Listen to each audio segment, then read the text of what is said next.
श्री राम जी गए थे जब वो बहुत ही बड़ी समस्या में थे, बहुत ही बड़े मुसीबत में थे। तो इस दोहे में चित्रकूट नगरी का वर्णन किया है, उसका महत्व हमें बताया है। उसके बाद का जो 5वां दोहा है उसमें दोहे का ही महत्व बताया है कि जो दोहे होते हैं वो बहुत ही अक्षर उनके छोटे होते हैं, मतलब कम अक्षर होते हैं। सिर्फ 2 लाइन के इस दोहे में बहुत बड़ा अर्थ होता है जो हमें जीवन जीते वक्त बहुत ही प्रेरणा देता है। उसके बाद छठे दोहे में ये बताया है कि जिसकी जहाँ प्यास बुझती है वही उसके लिए सागर के समान है। मतलब जो व्यक्ति दूसरों के काम आता है वही व्यक्ति जो सामने वाले व्यक्ति के लिए महत्वपूर्ण है।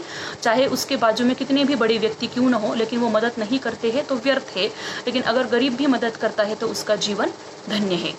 7वें दोहे में हमें ये बताया है कि जो लोग प्रसन्नता के क्षण में भी दान नहीं करते हैं वो पशु से भी हीन समझे जाते हैं।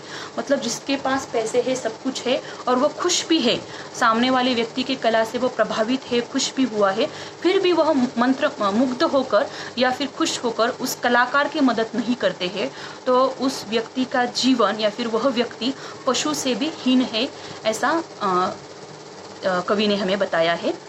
8वें दोहे में उन्होंने ये बताया है कि बिगड़ी जो बात होती है वह कितनी भी लाख कोशिश कर लो, संवारने पर भी वह संवर नहीं जाती है। तो हमें कभी भी बात को बिगड़ने ही नहीं देना है, ऐसा इस दोहे में कवि ने हमें बताया है। आगे है 9वां दोहा, वहाँ पर उन्होंने बताया है कि बड़ों का जो प्रभाव है, बड़ों के प्रभाव के सामने छोटों की हमें कभी भी उपेक्षा नहीं करनी चाहिए, उनको कभी भी हमें निग्लेक्ट नहीं करना चाहिए, उनको दुर्लक्षित नहीं करना चाहिए, क्योंकि बड़ों का महत्व अपनी जगह पर है, छोटों का महत्व अपनी जगह पर। हर एक व्यक्ति का जीवन में महत्व होता है अपनी अपनी जगह पर। फिर 10वें दोहे में बताया है कि विपत्ति के समय या फिर मुसीबत के समय, जो कि अभी पूरे दुनिया पर मुसीबत का ही समय है, कोरोना का, तो ऐसे समय में जो अपनी खुद की पूंजी या फिर खुद की जो पैसे है, संपत्ति है, वह सहायक बनती है। इसका अनुभव हम ले रहे हैं अभी। अगर हमारे रिश्तेदारों के पास या फिर दूसरे लोगों के पास कितने भी पैसे संपत्ति क्यों ना हो, लेकिन हमारा घर चलाने के लिए खुद के ही पैसे काम आते हैं, तो खुद के पैसों का अच्छे से इस्तेमाल करना चाहिए, उनकी बचत करनी चाहिए। इस दोहे के माध्यम से कवि ने हमें समझाया है।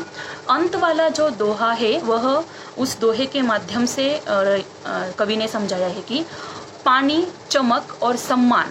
पानी का महत्व बताया है, अगर हमें रोटी बनानी है तो पानी का महत्व होता है। चमक का महत्व कहा है, मोती के ऊपर चमक का महत्व है। और सम्मान, इंसान के जीवन में सम्मान होना ही चाहिए।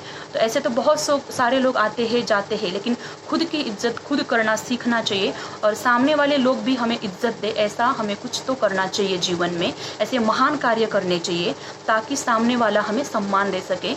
तो पानी, चमक और सम्मान, इन तीनों का जो महत्व है वह जीवन में सर्वोपरि है, सर्वोच्च महत्व है।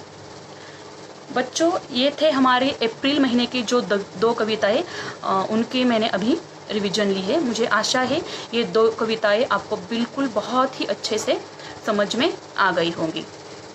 Thank you.